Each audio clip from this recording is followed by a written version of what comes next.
السلام علیکم۔ Current affair special کے ساتھ میں ہوں بخت سمان یوسف سعید۔ ناظرین، جب سے افغانستان سے امریکی فوج کا انخلا شروع ہوا ہے تو ہم دیکھ رہے ہیں کہ ایک جانب اگر طالبان کی پیش قدمی کے حوالے سے خبریں آ رہی ہیں تو دوسری طرف اشرف غنی کی جو موجودہ حکومت ہے افغانستان میں اس پہ یہ دباؤ بھی بڑھ رہا ہے کہ موجودہ حکومت مستعفی ہو، ایک عبوری حکومت قائم ہو جو کہ مستقبل کے لیے انتخابات کا اعلان بھی کرے، اس کا اہتمام بھی کرے اور ان انتخابات کے نتیجے میں ایک ایسی حکومت وجود میں آئے جس میں افغانستان کے تمام جو سٹیک ہولڈرز ہیں بشمول طالبان ان کا ایک حصہ ہو۔ ہم دیکھتے ہیں کہ جب سے یہ صورتحال سامنے آئی ہے تو افغانستان کے کچھ عناصر جو کہ بدقسمتی سے افغانستان حکومت کا حصہ بھی ہیں، ان کی جانب سے پاکستان کے خلاف ایسے بیانات سامنے آ رہے ہیں کہ جس کا موجودہ حالات پہ بہت برا اثر ہو رہا ہے اور اس سے حالات بھی خراب ہو رہے ہیں اور دونوں جانب جو ہے نفرتیں بڑھ رہی ہیں۔ اس کا بھی ہم آج کے پروگرام میں جائزہ لیں گے، لیکن ساتھ ساتھ ہم دیکھیں گے کہ اس موجودہ صورتحال میں پاکستان کا بالعموم کردار کیسا ہے، کیسا ہونا چاہیے، ماضی میں کیسا رہا ہے۔ ساتھ ساتھ ہم دیکھیں گے کہ چین کا کردار اور بھارت کا کردار۔ بھارت کا کردار تو پوری دنیا کو واضح ہے کہ جب بھی اس قسم کی صورتحال آتی ہے تو وہ اس نفرت کی آگ کو ہوا دینے میں کوئی بھی کسر اٹھا نہیں رکھتا۔ ہم نے دیکھا کہ اسلام آباد میں جو سلسلہ علی خیل کا جو واقعہ ہوا تو بھارت نے ایک لمحہ ضائع کیے بغیر نفرت کی اس آگ کو ہوا دی اور الزامات کا ایک نہ ختم ہونے والا سلسلہ جو ہے وہ شروع کیا، اگرچہ بعد میں تحقیقات ہوئیں اور تحقیقات سے سب کچھ سامنے آ گیا کہ واقعہ ویسا نہیں تھا کہ جس طرح کے بھارت کی میڈیا نے اس کو پیش کیا تھا۔ جہاں تک چین کی بات ہے تو ظاہر ہے کہ چین کا ایک مستقل کردار رہا ہے اس خطے میں۔ اس خطے کی ترقی کے حوالے سے بھی چین نے ہمیشہ ایک مثبت سوچ اپنائی۔ ہم دیکھتے ہیں کہ سی پیک جو ہے وہ بھی اس پہ بھی کام تیزی سے جاری ہے جو کہ اس پورے خطے کا جو معاشی نقشہ ہے وہ تبدیل کرے گا۔ افغانستان کی موجودہ صورتحال میں چین کا کردار اور جو خلا پیدا ہو رہا ہے وہاں پہ انتظامی طور پہ، سیاسی طور پہ چین اس کو کیسے دیکھتا ہے اور اس خلا کو پر کرنے کے لیے چین کے پاس کیا ہے، افغانستان کو دینے کے لیے چین کے پاس کیا، اور یہ جو ممالک اس وقت پورے خطے میں امن اور استحکام کے لیے کام کر رہے ہیں، بھارت کی جانب سے ہونے والے منفی پروپیگنڈے کا یہ کس طریقے سے جواب دے رہے ہیں۔ ان سارے موضوعات پہ ہم آج تفصیل سے بات کریں گے۔ میں اپنے مہمانان گرامی کا آپ سے تعارف کراتا چلوں۔ میری بائیں جانب تشریف رکھتے ہیں بریگیڈیئر ریٹائر محمود شاہ صاحب جو دفاعی تجزیہ کار ہیں۔ سر، آپ کو خوش آمدید کہتے ہیں۔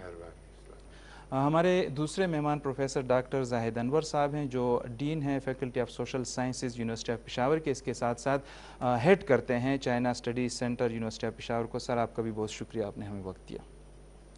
ہمارے تیسرے مہمان ہمارے سینئر صحافی اور تجزیہ کار لحاظ علی صاحب ہیں۔ لحاظ علی صاحب، آپ کا بھی شکریہ، ہمیں وقت دیا۔ بریگیڈیئر صاحب، سب سے پہلے اگر آپ ہمیں ایک عمومی خاکہ دیں کہ اس وقت جو صورتحال ہے افغانستان میں، ہم دیکھ رہے ہیں کہ جب سے امریکی فوجیوں کی واپسی شروع ہوئی ہے تو طالبان بھی دعوے کر رہے ہیں وقتاً فوقتاً کہ وہ پیش قدمی کر رہے ہیں۔ ہم نے دیکھا کہ گزشتہ دنوں بھی ہرات میں کچھ واقعات ایسے ہوئے کہ جس میں اسماعیل خان نامی ایک کمانڈر کے حوالے سے بہت سی خبریں آئیں۔ وہ پہلے طالبان کے ساتھ تھے لیکن جب طالبان نے یہاں پیش قدمی کی تو انہوں نے ان کو کاؤنٹر کیا۔ عمومی طور پہ اس وقت جو صورتحال ہے اس پہ اگر آپ ہمیں ہمارے ناظرین کو تھوڑا سا اپڈیٹ کر دیں۔ بالکل آپ نے صحیح کہا ہے کہ جب امریکہ یہاں سے نکلا ہے تو ایک خلا پیدا ہوا ہے، اور یہ ایک قدرتی بات ہے کہ جب خلا پیدا ہوتا ہے تو اس کو پر کرنے کے لیے جو قوتیں انتظار کر رہی ہوتی ہے وہ میدان میں آتی ہیں۔ جو ہر فریق ہے افغانستان میں، ان میں